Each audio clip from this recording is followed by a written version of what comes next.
বলা হচ্ছে যে সমাজের কাছে কি বার্তা গেল, সঞ্জয় রায় দোষী সাব্যস্ত হলো, তাকে শাস্তি দেওয়া হলো, কিন্তু মেয়েদের যে কর্মক্ষেত্রে নিরাপত্তার বিষয়টি যেটা নিয়ে প্রচুর আলোচনা হচ্ছিল, মেয়েরা কি ভরসা পেলেন? রাজ্য সস্তা রাজনীতি না করে কোনো ঘটনাকে নিয়ে অপরাজিতা আইন করে দেওয়া হলো, সেটা আদৌ কতটা কাজে লাগবে, সেটা সত্যি সত্যি আইনি ভাবে স্বীকৃতি পাওয়ার কোনো সম্ভাবনা আছে কিনা? রাজ্য সরকার বলবে আমরা তো এই অপরাজিতা আইন করে দিলাম, কিন্তু সত্যি সত্যি মেয়েদের হয়রানি, মেয়েদের কর্মক্ষেত্রে নিরাপত্তার কোনো কি সুরাহা হলো? এই মামলার ক্ষেত্রে যেমন দেখা গেল যে যেভাবে ময়না তদন্তের যে সমস্ত যে প্রক্রিয়া ফলো করা হয়েছে, সেই ফলো করার ক্ষেত্রেও যথাযথ নিয়ম মানা হয়নি, এরকম অভিযোগ উঠে আসছে। এই যে তথ্য প্রমাণের ক্ষেত্রে নানা রকম সমস্যা, কি সেই সমস্যাগুলো খুঁজে বার করে সমাজের সামনে সেই দৃষ্টান্ত তো তুলে ধরা উচিত, যেখান থেকে মানুষ ভরসা পাবেন। সেরকম তো কিছুই পাওয়া যাচ্ছে না। আগে ছোট করে মামলা সম্পর্কে বলি, যেহেতু আমিও মানে টিউটরদের সাহায্য নিয়ে মামলার রায়টা পড়ার চেষ্টা করেছি। ওই যেটা ওই অন্য মহিলার ডিএনএ নমুনা পাওয়া যাওয়া, এই কথাগুলো যেগুলো এসছে না, সেটা হচ্ছে ওই আমাদের ক্লামজি সিস্টেমের জন্য। এটা বিচারক উল্লেখ করেছেন কিন্তু, যে স্টেরিলাইজ করা হয়, এরকম একটা সাংঘাতিক একটা জিনিস। এটা তো রাস্তায় পড়ে পাওয়া কোনো মানে অন্যভাবে কেউ যাতে নেবেন না আশা করি, রাস্তায় পড়ে পাওয়া কোনো ভিখিরির মৃতদেহ নয়। এই মৃতদেহটা যেই মুহূর্তে আবিষ্কার হয়েছে সেই মুহূর্তে সকলেই জানেন এটা নিয়ে প্রবল চর্চা হবে। মৃতদেহ আবিষ্কারের কয়েক ঘন্টার মধ্যে কিন্তু রাজ্যের মুখ্যমন্ত্রী পুলিশ কমিশনারের টেলিফোনে মৃতার বাবার সঙ্গে কথা বলেছেন, এটা রেকর্ডে আছে। এটা নিয়ে চর্চা হবে, এটা সকলেই জানতো। তা সত্ত্বেও তারও 3 ঘন্টা পরে যখন পোস্টমর্টেম হলো, তখন সেটাকে কেউ স্টেরিলাইজ করার কথা ভাবলেন না। কেউ ভাবলেন না যে যেভাবে গাউন ইত্যাদি, গ্লাভস ইত্যাদি চেঞ্জ করা হচ্ছে, কেউ ভাবলেন না একজন ডোম মৃতদেহ নিয়ে এলো। তার থেকে প্রমাণ হয় সেই জিনিসটাই যেটা নিয়ে শুভাশিস এবং অশোকদা অন্যভাবে বলছিলেন, as a society how callous we are. As a সমাজ হিসেবে আমরা কি কি নির্মম, কি উদাসীন, কি মানে কি ক্যাবলা। মুখ্যমন্ত্রী যে মৃত্যু নিয়ে মৃতার বাবার সঙ্গে কলকাতার পুলিশ কমিশনার টেলিফোনে কথা বলেছে, সেই মৃতদেহ শব ব্যবচ্ছেদ করার সময়, পোস্টমর্টম করার সময় 2 ঘন্টা পরে স্টেরিলাইজ করার কথা কারো মনে হলো না। ওটা হাসপাতাল, ওখানে ডাক্তাররা কাজ করে, super speciality hospital so called. তাদের জানা উচিত যে এটাতে কি হতে পারে, কেউ করলো না। এইটা প্রমাণ করে আমরা যে ওই ক্যাবলা কথাটা খুব ভালো মনে হলো। কেন ক্যাবলা, মানে ক্যাবলাটা হচ্ছে খুব ভালো কথা, আসলে হচ্ছে আমরা কতখানি ক্যালাস, কতখানি উদাসীন। মামলা সম্পর্কে এটুকুই বলা, বেশি কথা আমি বলবো না আজকে, যেহেতু অশোকদা এবং শুভাশিস রয়েছেন। পরে হয়তো কখন আমি একলা অনুষ্ঠান করবো রায়টা নিয়ে। দ্বিতীয় যে বিষয়টা বলা, তুই মেয়েদের নিরাপত্তার কথা বলছো, মেয়েরা নিরাপত্তা কোথা থেকে পাবেন?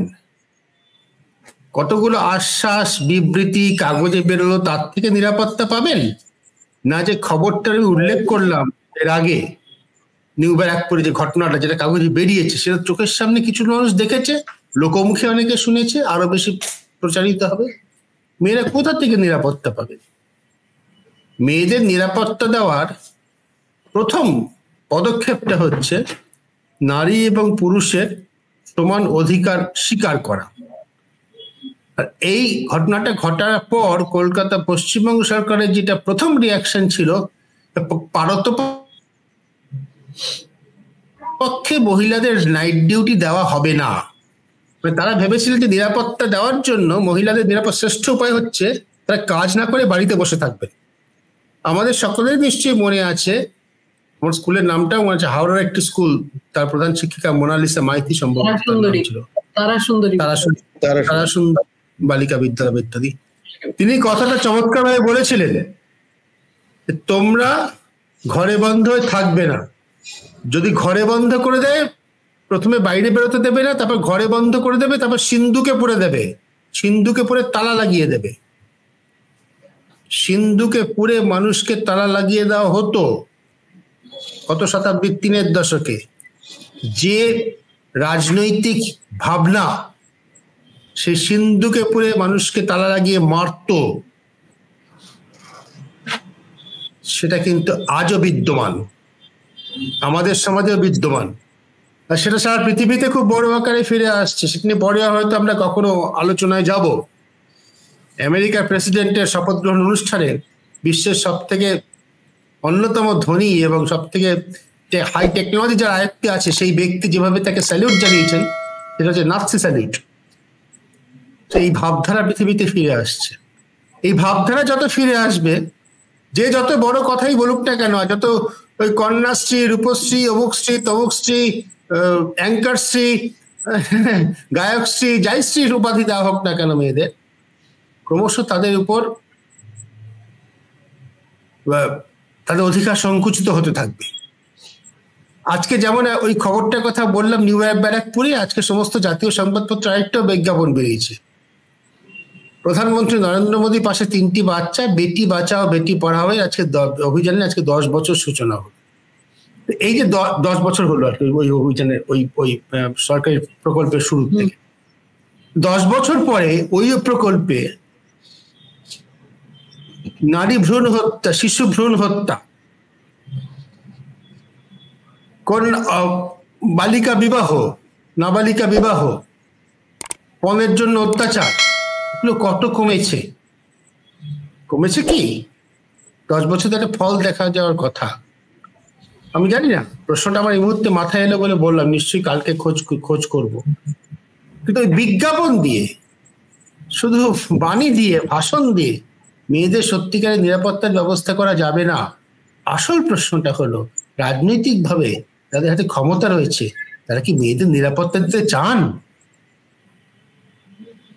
হিটলারের জমানায় জার্মানিতে মেয়েদের কাজ করার বিরুদ্ধে প্রধান যুক্তিটা ছিল, একটা মেয়ের কাজ করা মানে একটা পুরুষের কাজ কেড়ে নেওয়া। অর্থাৎ পুরুষের অগ্রাধিকার রয়েছে, পুরুষ হয়ে জন্মেছে বলে কাজটা করার, একটা মেয়ে সেই কাজটা কেড়ে নিচ্ছে। এই ভাবনা থেকে 47 সালে ভারতের স্বাধীনতা, 50-এ সংবিধানের শাসন চালু, আমরা অনেক দূর সরে এসেছিলাম। যখন সোফিয়া তুমি আর আমি একসঙ্গে কাজ করতে শুরু করেছিলাম, আমার মনে হয়নি তুমি কোনো পুরুষের কাজ কেড়ে নিয়েছো। যে কাজটা তুমি করতে এসেছিলে তার জন্য আমার তোমাকে যোগ্যতম মনে হয়েছিল বলে আমাদের টিমে আমরা একসঙ্গে কাজ করতাম। আজকে প্রায় 20-25 বছর পরে আমরা কিন্তু অনেকটা উল্টো দিকে হেঁটে চলেছি। আজকে কিন্তু মেয়েদের নিরাপত্তা দেওয়ার কথাটা মুখে বারবার বলা হচ্ছে, অনেক স্লোগান, অনেক বাণী, অনেক প্রকল্প এসেছে। সত্যি সত্যি তারা কর্মক্ষেত্রে নিরাপদ কিনা, কাজ তারা করবেন কিনা, এই মৌলিক প্রশ্নে কিন্তু অনেক আমরা পিছিয়ে গিয়েছি, বিশেষ করে কোভিডের পরে। এটা অশোক দা অনেক ভালো বলতে পারবেন, যদি সময় পাওয়া যায় কোনোদিন পরে, যে কর্মক্ষেত্রে মহিলাদের আলোচনা করা অনেক ক্রমাগত কমে যাচ্ছে।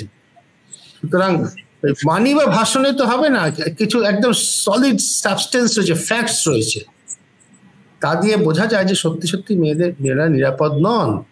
তা সত্ত্বেও মেয়েদের কাজ করতে বেরোতে হয়, তা সত্ত্বেও তাদের রোজগার করতে হয়, জীবিকা অর্জন করতে হয়। সেই জায়গায় দাঁড়িয়ে আজকে আমাদের সামনে প্রশ্নটা শুধু এই নয় যে কে কি কথা বললো, কে কি বিবৃতি দিল, কোন সরকারি প্রকল্প চালু হলো। পুরো সমাজের কাছে প্রশ্নটা এইটা যে সমাজের সকলের জন্য, মেয়ে বলে আলাদা করে বলা কিছু দরকারই হওয়া উচিত নয় এই সময় এসে, 21 শতাব্দীতে এসে নারী পুরুষ সহ সকলের জন্য সমানভাবে কাজের সুযোগ কি আমরা তৈরি করতে পারছি, নিরাপদে পারছি? উত্তরটা হচ্ছে না, অতি দুঃখজনক না। অগ্রগতি হচ্ছে কি সময়ের সঙ্গে যা হওয়ার কথা, সম্ভবত তাও হচ্ছে, আরো দুঃখের।